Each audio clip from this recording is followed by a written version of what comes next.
Qendra ABA është platformë digjitale që i vjen në ndihmë të fermerit në çdo kohë me teknologji të avancuar të kultivimit të kulturave për këtë që përmenda.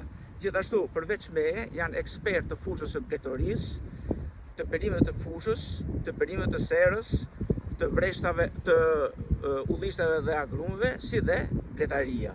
Të gjithë, pra, do të gjeni informacionin e nevojshëm për të zhvilluar biznesin tuaj ose për të arritur rendimente sa më të larta në punën tuaj si fermer.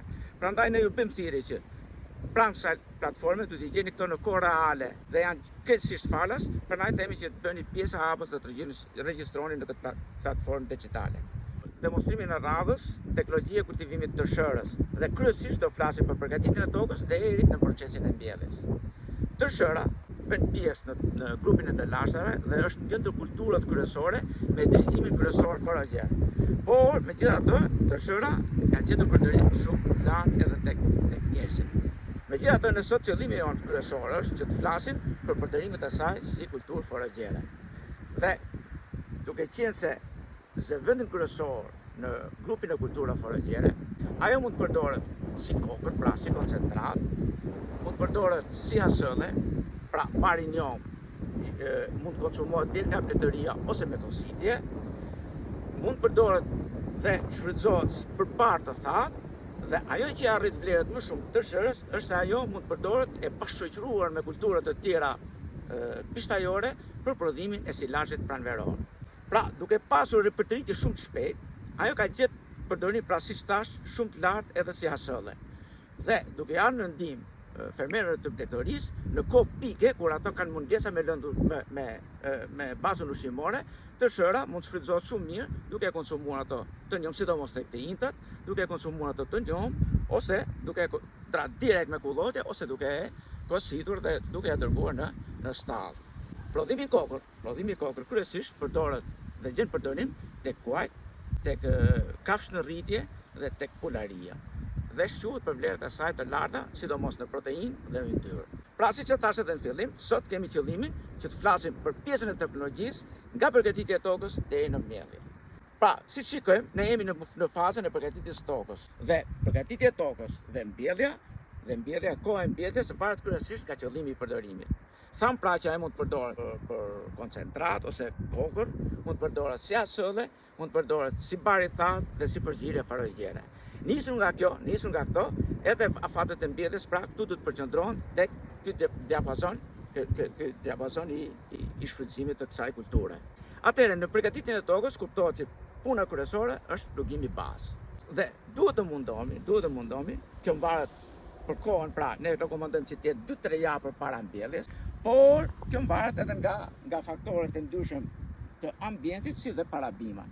Por gjithmonë, gjatë përgatitjes së tokës për mbjellje, do të kemi parasysh që të bëhet plugimi sa më i rrafë, sa më i mirë, me qëllim që toka mos ta mbesin me gropa e sope, edhe që kuptohet që këto gropa dhe disnivelet do ta mbajnë ujë dhe do të jenë faktor i dëmshëm për zhvillimin e mëtejshëm të bimës.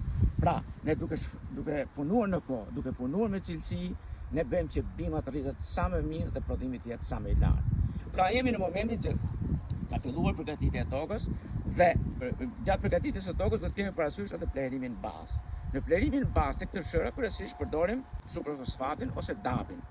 Mirë është që para përdorimit të këtyre plerave të kemi bërë një bilans plerimi. Prandaj ne rekomandojmë shpesh që përpara bilancit të plerimit të bëjmë një analizë të tokës për sasinë e elementeve ushqyes që ka toka.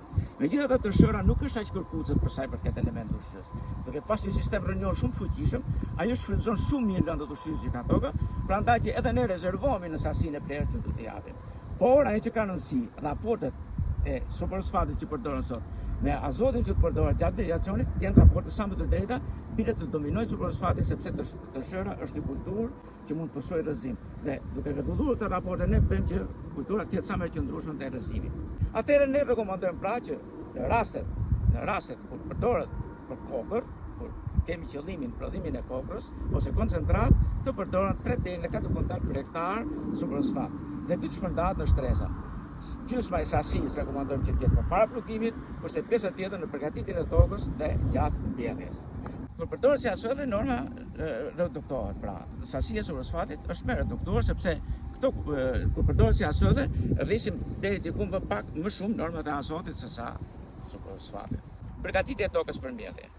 Menjëherë pas plugimit, pra, sipas afatëve të mbjelljes, që do të flasim një çik më tej, ne fillojmë përgatitjen e tokës. Përgatitja e tokës bëhet me frezë ose me disk. Në rast ne rekomandojmë gjithmonë procesin e diskimit më mirë se procesin e frezimit, sepse si thua është më mirë për tokën, nuk e lëndojmë, nuk e prishim strukturën. Kurse freza është ajo që shkakton dëm në fakt në strukturën e tokës, megjithatë praktika sot po e përdorin gjithësisht është freza. Ka hyrë në masë, por nuk është e mirë. Ajo duhet përdorur në kultura të veçanta. Pra, pas përgatitjes së tokës fillon procesi i mbjelljes. Nga qëllimi i përdorimit, nisemi edhe përcaktojmë edhe afatet e mbjelljes. Zakonisht, kur mbjellim për hasëll dhe për asfalt, dhe flasim gjithmonë në zonën e ulë deri para malore, sepse mbjelljet e vjeshtës për zonat malore nuk rekomandohen për të shërët, sepse veçoritë biologjike e saj nuk e lejojnë. Ajo mund dëmtohet nga të ftofti, se është më pak rezistuese ndaj të ftoftit se sa gruri e bimët e tjera e të lashtet e tjera.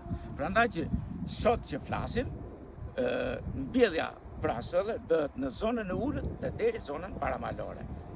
Dhe afatet më të përshtatshme për mbjelljen e asfalteve, varet gjithmonë edhe nga kushtet klimatike, është fundi i shtatorit deri mesi i tetorit.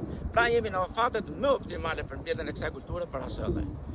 Kurse për mbjelljen për barë të thatë ose për zirje forëgjere, shtymi edhe pak në afat që do të fillojmë mbjelljen nga gjysma e dytë e deri në fund të tetorit.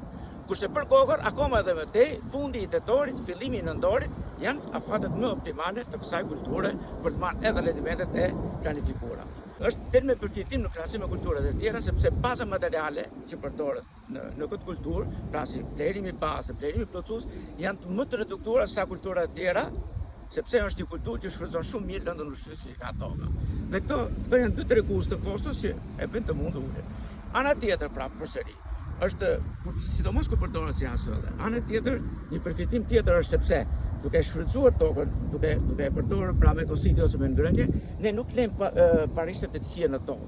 Kështu që nuk është nevoja për kulturën pasardhëse të përdorim herbicide ose ndërhyrje të tjera për të reduktuar të parishtet të këqija. Edhe kjo është një anë shumë pozitive, sidomos kur përdoret si për barë të thatë dhe hasëllë.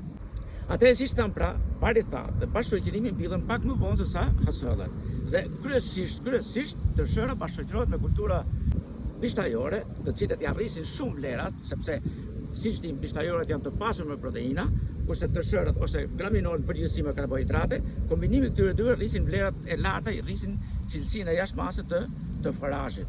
Kështu që ne zakonisht përdorim, rekomandojmë porxhakun, bizelën ose edhe trifilin. Po që bashkëqohet më mirë nga gjithë, ka dhënë rendimente tepër të larta edhe nga punët eksperimentale tona, është porxhaku. Ka shkuar deri në 600-700 kuntal mas për hektar. Norma e farës varet nga shumë faktorë. Varet nga qëllimi i përdorimit, kohën në të cilën mbjellim, përgatitja e shtratit mbjelljes, etj. Pra, sa më herët, sa më në kohë, aq më e ulët norma e farës. Sa më vonë dhe jashtë afatëve, aq më e lartë. Gjithashtu, sa më e mirë përgatitja e tokës, edhe normat janë më të vogla. Sa më të keq, atëherë me qëllim që të sigurojmë numrin e bimëve, do të shtojmë sasinë e farës. Po ajo që ka rëndësi, duhet të jemi të sigurt në sigurimin e farës, duhet të jemi të sigurt në sigurimin e farës, që fara të jetë certifikuar, që do thotë të ketë fuqi, energji dhe pesh absolute sa më të lartë.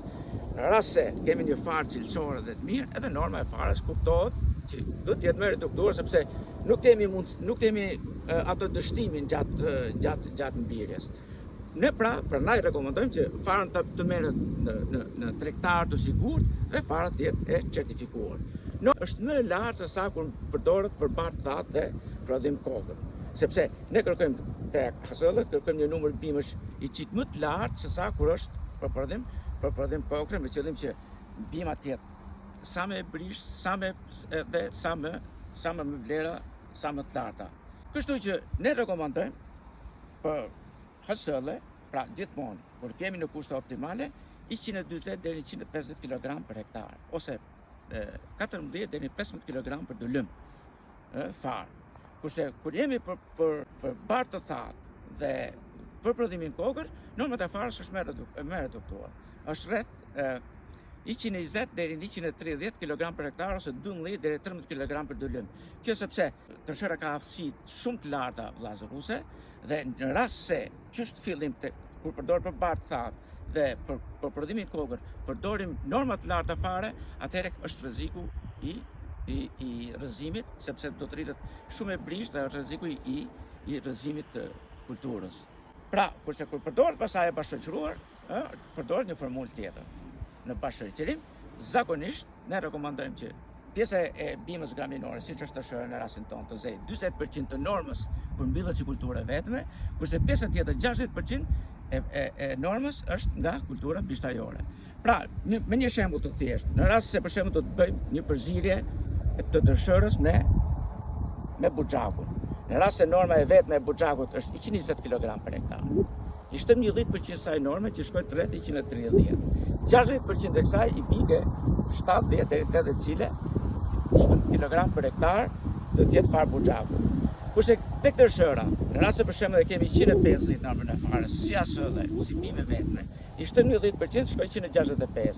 Herë 40% shkoj ke 60-70 kg për hektar tërshërë. Pra të dy së bashku përbën rreth 120-150 kg për hektar, duke përzirë të dy farat. Thellësia e mbjelljes. Tërshëra mbyllet pak më thellë se sa kulturët e tjera. Pse? Se është veçoria e saj pra që gjatë daljes tokës kemi dy rritje, kemi rritjen edhe të mezokodilit edhe hipokodilit. Ndryshim nga gruri dhe bimët e tjera si elbi e tjerë, që rritet vetëm hipokondili. Atëherë kjo bën që tërshërën ta fusim një çik më thellë. Ku është favori këtu?